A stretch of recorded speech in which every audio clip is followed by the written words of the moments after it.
Mấy hai sản nào ba mô chi nụ bố nam ha nam ri ô chỉ khăn bằng in này hẳn tất tâm ôi phụ phụ rồi này dù đi nhìn rạc đu hay là Việt Nam ôi phụ rồi hè là một khu là chất chí chỉ tức là mỗi lần phục sinh là chủ nhật thì thường hội thánh ở Việt Nam họ sẽ đến nhóm rò còn mặt trời chưa mọc Việt Nam như vậy, còn ở Mỹ thì nếu mà đi về cũng có ai đến mà chắc có lẽ còn ngủ với hai sai tức là anh môn cái nét trong hè tầm đi ở một cái nửa bật cái đồng này thì tụi hay chương trình mà bạn anh ra phụ tinh boy nào prime ra Victory ơi phụ nghề phụ này hành tất tâm môi hành tất này mong nào hành bằng vậy thành bằng hành tất này chỉ quanh im bông lọt lợn bông môi này không ai chắc mà là bảo chỉ một cái này nói cái bằng chứng thứ nhất môi một tức là không còn đóng nữa đời chi chắc tôi nói là đời chi môi là đời chắc môi nấy môi chi hay là bông la đó vui nhăn mà lúc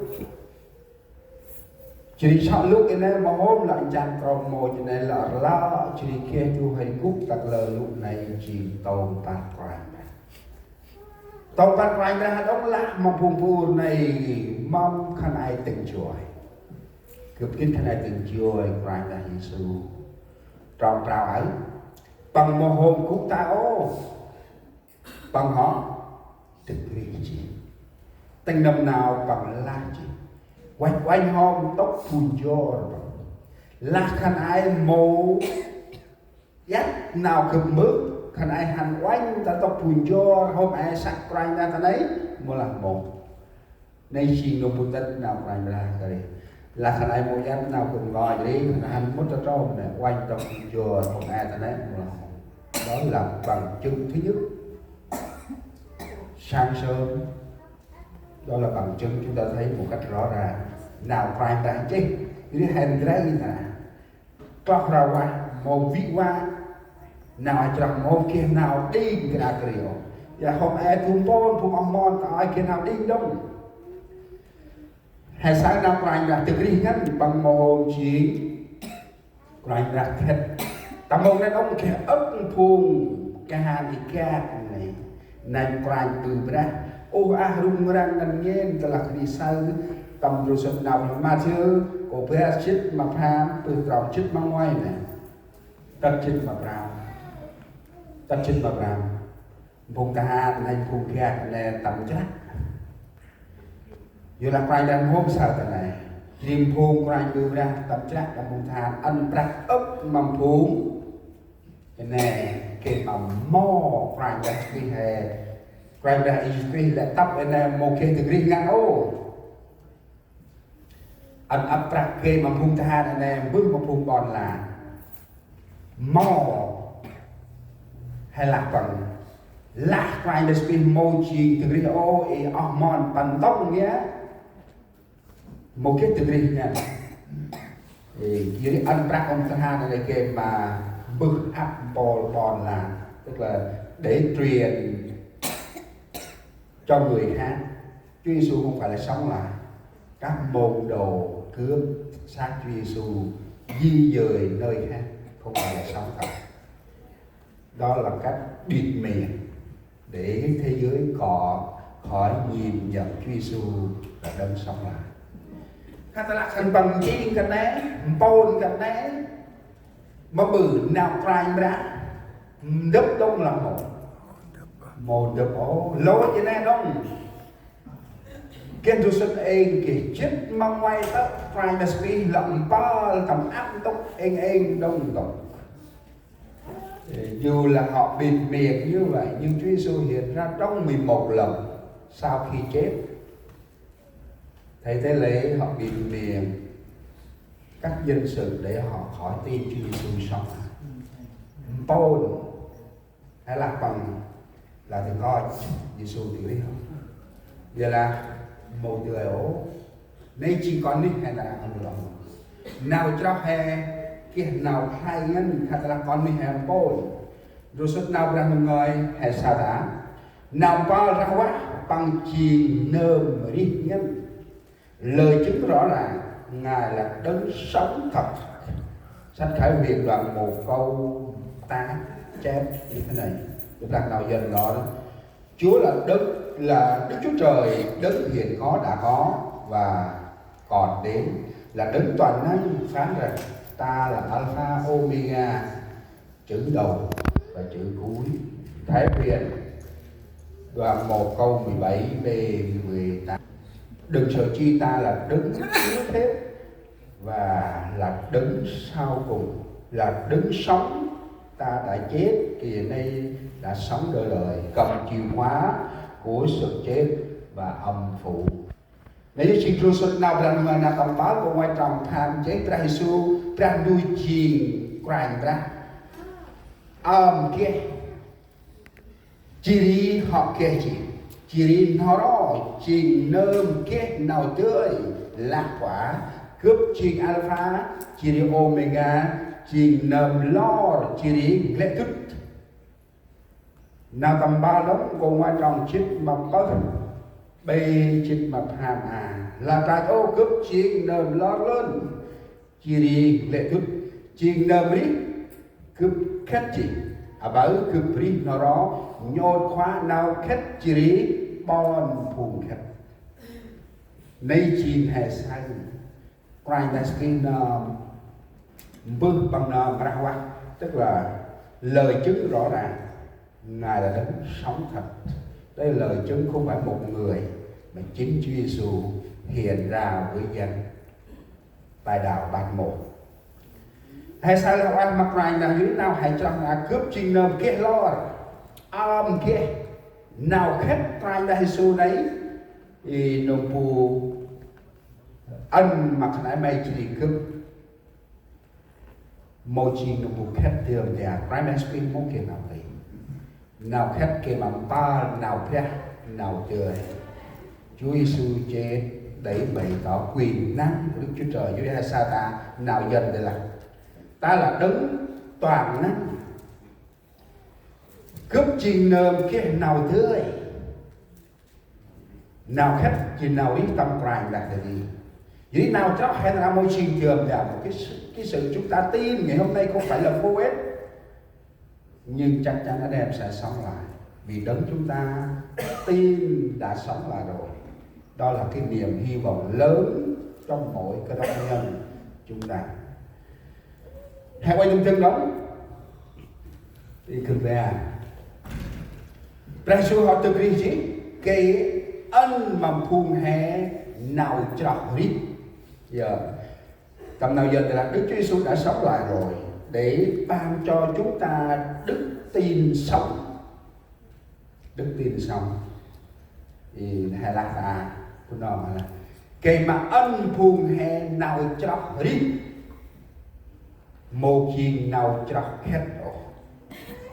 cái ốc phun hay là tu ai trọc ốc nó nào trọc ngôi là này dân thì là đạo Phật họ vẫn là tín tâm linh, họ tin là họ tâm linh rồi. Đạo Phật tất cả con người chúng ta dù là không có tôn giáo nhưng họ vẫn có sự tin. Hàng nô các em họ cho mặc lành là hay cho của nó hè bự ra của nó hè lẽ ngôi đờ bằng kia bự ra thì đi giờ của nó hay là sao kia bự ra đông là một của nó hay là này cho cháu kia đông ôi phúc lúc nát hả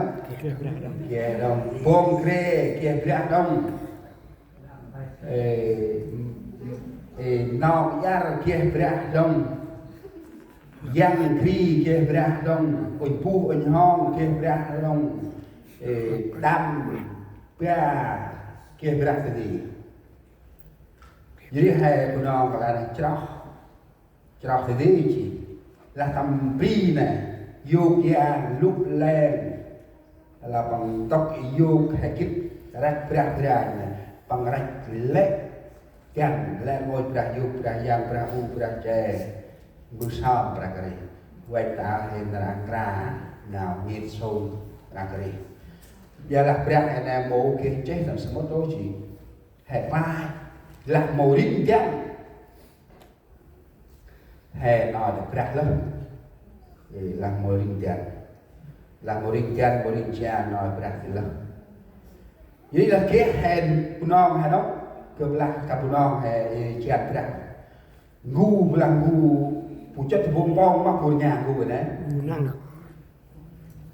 งูนั่งหลังงูเอ็นในโจดมันเดือดเจียมาละไรลอยเอ็นในหลักเปียร์ไปนำงูเอ็นในตัวไรป่ะมันเดือดเจียมาบ้างอะไรปูใช่หลังโมเกะอะไรปูใช่ไรงูนั่งโมชิงเดิมเดิมหลังโมเชียนที่อีปอยอินเดียเชียนเรื่องอะไรน้อยแล้วแห่จี้จะมารักษาเยอะละงูแห่เชียนเรื่องเยอะละงูนั่งไอ้นั่นแหละมิงมามสุรมามยาร์มามโรก